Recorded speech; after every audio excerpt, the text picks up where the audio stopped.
Growing up in a seaside town was a wonderful experience. You got fresh air, arcades, beaches, and a sense of community. Some of the memories I treasure most though were the air shows that would take place over the Thames estuary. That's the fancy name for London's drainage system. Each year, everyone in the town would wake up early, slather on the SPF 100 sunscreen, and waddle down to the beach to eat vinegary chips and watch jets pass overhead at 600 miles an hour. To a young boy obsessed with fast things and stories of his Spitfire pilot flying granddad, it was the perfect day out, and left me not only with crippling lifelong tinnitus, but a keen interest in aviation culture. I like to think if I hadn't gone down such a dark path in life, I might have been a pilot or something. Sadly, this tradition was eventually cancelled by the local authorities, but the interest remained and video games turned out to be the perfect avenue for living out this fantasy. That is the fantasy of actually having done something with my life. Now I think most of us can agree, video games are a pretty good thing about the 21st century, but unlike most mainstream genres, flying never translated all that well. Real life pilots require 360 vision, sensitive inputs, and the ability to quickly check instruments. Trying to do this on a standard PC is like flying with a neck brace. You just can't see around you all that easily unless your game says,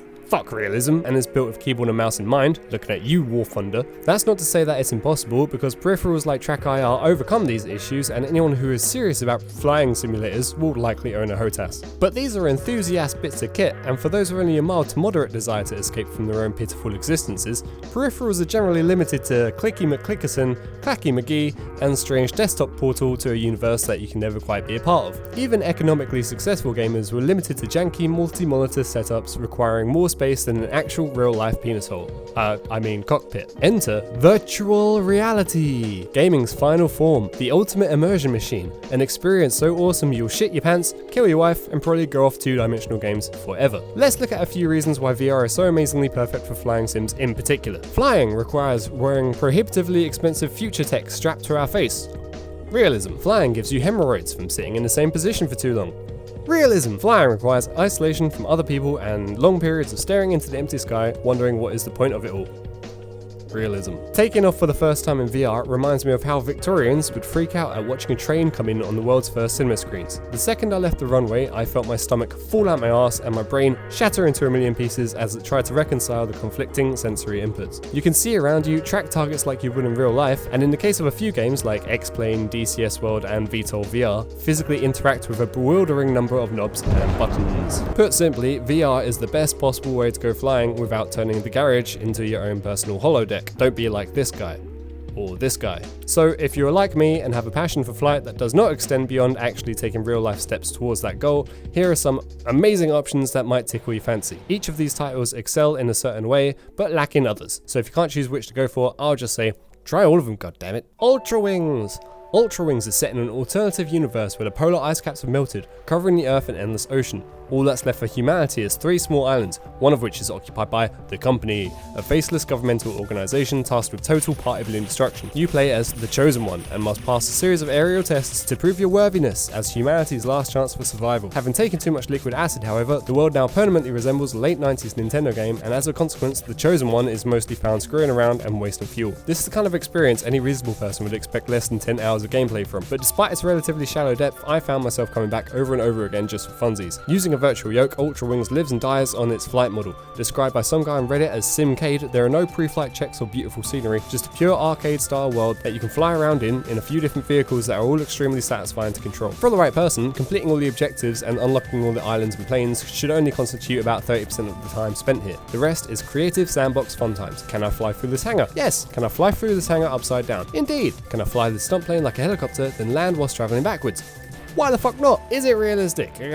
Starting up your plane basically boils down to bleep boop bleep and you're off. The absurd level of simplification is necessary, however, to bypass the tedium of actually operating an aircraft. I guess that is what some people are looking for, the sad bastards, but for me, I just want to see how close to the ocean I can get without taking a long nap. Like many VR titles, this would be absolutely terrible as a traditional 2D game. All it cares about is using VR to create an immersive sense of flight whilst having awesome performance on most systems, something fundamentally off limits to super realistic 2-dimensional flight sims. The only downside to Ultrawings in my opinion is the lack of multiplayer. The whole thing is so unrestricted and fun that having a wingman to play skate in the sky would literally double my joy. It's actually upsetting to talk about, to be honest. I've never wanted open lobbies in a game so badly. It's like the cake I got recently for my birthday. I just wish I could share it with someone. Honestly, I absolutely love this game and will happily spend hours finding different ways to fly around, under, and through various landscape features. It breaks my heart that it isn't multiplayer, but assuming you can get past the blocky Minecraft graphics and cartoony vibe, there's a lot of enjoyment to be had here just screwing around and seeing what you can get away with. VTOL VR. There is a trend in VR gaming of solo devs latching onto an idea and running with with it. In this case, the idea was vertical takeoff and landing simulator. Quite a niche concept, but I applaud the conviction. Whilst flying sims built for 2 dimensions are okay for virtual reality, there are drawbacks. For example, trying to read finely detailed flight instruments in first generation Oculus is like trying to read small print after moisturizing your eyeballs with engine grease. VTOL corrects for this by having oversized buttons and switches. It's like if VTech and Boeing teamed up to create a jet for children. Nice big dials everywhere, adjustable chair for the little ones. Yeah, just sit up here, Jimmy. Okay, now we're gonna learn how laser guided bombs work. Whilst it isn't the best looking game, the controls are pretty sweet. Like Ultrawings, it has a virtual yoke that comes in 2 flavors, dick stick and the more VR friendly and futuristic joystick. Not that you really have to use either, you could just as easily set autopilot waypoints and just let it fly itself. Even one of the missile systems is called Fire and Forget, which I feel kind of bad about. It's okay, enemy convoy, I will never forget you. It also has basic voice commands that would up the immersion significantly if it didn't make you feel like a stolen valor Tourette's patient. I'm afraid if I yell form up on me, my girlfriend might get the wrong idea. Whilst we're on the topic, it was nice of the developer to include an assortment of voice packs, but honestly, just one convincing voice actor would have been fine. Instead, we get Top Gun meets Bugsy Malone and all your wingmen sound like pimply teenagers who have watched too many 90s action movies. But it's okay, there's a nub for that too. Going from WarThunder to this really gives you a unique perspective on modern warfare. Aviation has changed a lot since the Great War. No longer do we rely on daring feats of aviation that push our aircraft to the limit, getting close enough to smell the enemy's farts. Oh no. Now we lounge 3 miles away in our fully kitted out vertical takeoff and landing vehicle, wipe the donut crumbs and coffee stains off the dashboard, jam our fat American thumbs into the touchscreen console, and watch a high definition close-up of the enemy getting democratized on our external sensor module. Just like, well,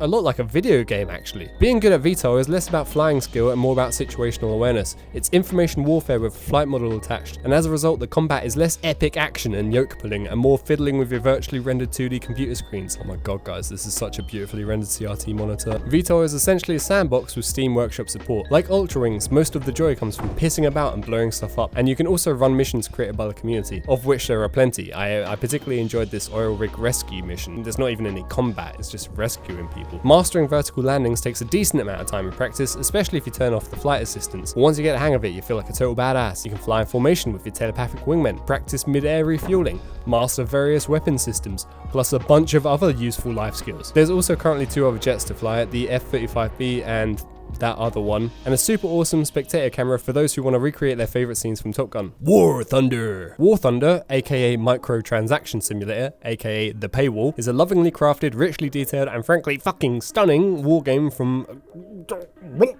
Gaijin, a large dev team based in, I don't actually know where they're based, here. It's needlessly complicated, obtuse, and requires a lot of patience, but if you can push past the mind-numbing tedium and frankly insulting number of in-game currencies, then you might just like it. For virtual reality people, here is what you need to know. It features an insane number of highly detailed period vehicles from most major nations on Earth, most of which are fully rendered and functioning cockpits. Yay! 95% of vehicles are unlocked through endless repetitive grinding. It has support for HOTAS. Yay! The entire game is built for traditional 2D keyboard and mouse and has no virtual yoke. It's absolutely incredible to look at and has a massive variety of content. Yay! Most of the time you'll fly for 15 minutes in a straight line and get obliterated instantly. If you are okay with using a mouse and keyboard for flying in VR, then good for you. Enjoy your lack of brain cells. But for the rest of us, the only suitable mode is simulation, which does not exactly offer a middle ground between fun and total realism. In this mode, you have to take off, adjust your trim. Why is this a feature of actual planes? What the fly for many minutes over empty skies, hopefully land a few shots and then fly all the way back again to land and reload. I'm not necessarily saying that this level of realism is a bad thing, it just means that if you want to play with Xbox controller or HOTAS and still have a jolly fun time, you need to be ready for a very different type of gameplay to what you'd see in arcade or realistic battle modes. You can still play with HOTAS and cockpit view, just prepare to get wrecked a lot. That said, virtual reality does inject immense novelty into the ordinarily boring simulator mode. Falling into formation behind a friendly bomber, seeing him jink his wings in recognition of your presence, and then flying together for miles over stunning Pacific terrain before bombing enemy warships is fairly standard in 2 dimensions, but in virtual reality that mundane process becomes about 1,000,000 times more engaging, especially when it looks this damn good. Some memorable moments include limping back to the airfield after sustaining damage and trying to stick a landing with all my engines given out, breaking through the clouds at 12,000 feet, and spending 3 hours in a single match to unlock absolutely fucking nothing. This is some of the most fun I've had in VR. It almost makes dealing with the endless swirling miasma of premium content and unlockables worth it. If you are a masochist who prefers the guided fun of progression systems, working your way to the top, and getting repeatedly spanked in multiplayer over creative sandboxes, you'll probably enjoy WarThunder. You'll probably also enjoy office work. Feel like it says a lot about this game that I'm willing to put up with the grind though. It really is lovely to look at. I also spend a long time just previewing the premium jets. Stupid Gaijin thinks that players will get bored of preview mode and will buy them for use in multiplayer. Not me mate, this is it for me. I'll fly this helicopter around by myself for hours. It's sort of occurred to me that each of these games deal with pilot error in unique ways. In Ultrawings, the second you clip terrain with anything other than your landing gear, it's Looney Tunes style stars and comical newspaper headline. In VTOL, it's the G-forces that kill you. Clipping a wing doesn't end your life. Oh no. In those last few frames where your aircraft whips around and eats dirt, you aren't killed until the actual moment your limp body slams into the concrete, giving you a few last frames of consciousness before total darkness. In WarThunder, your plane glitches out, turns into a clunky ragdoll, then takes 5 minutes wafting to the floor like it's made out of polystyrene. In a way, each of these reflect the attitude of the game itself. Ultrawings being fun and comical, VTOL being brutally realistic, and WarThunder being money-grubbing arse-hats who only care about making money! In conclusion, virtual reality is a lot like Plato's cave. If you tear yourself away from the shadow puppetry of two-dimensional gaming, you'll find yourself, well, probably in another cave. But unlike the lame shadow cave, this cave has motion tracking and high-resolution LCD panels. If you haven't tried it yet, I can't recommend it enough. That said, I did play Redout on my 2K monitor for the first time in a while, and holy fuck, my mind was blown. If you only play VR, go play a game in 2K for a while. Honestly, it's amazing. If you're still watching this, thank you so much. I really appreciate it. I'm kind of trying to do something new here. So if you'd like to see the same video again, but about racing simulators, the short version is by Redout, it's incredible, then let me know in the comments. Or if you thought it was kind of rubbish, well, here's the door. Like and subscribe. Thanks for watching. I'll see you guys next time. Peace.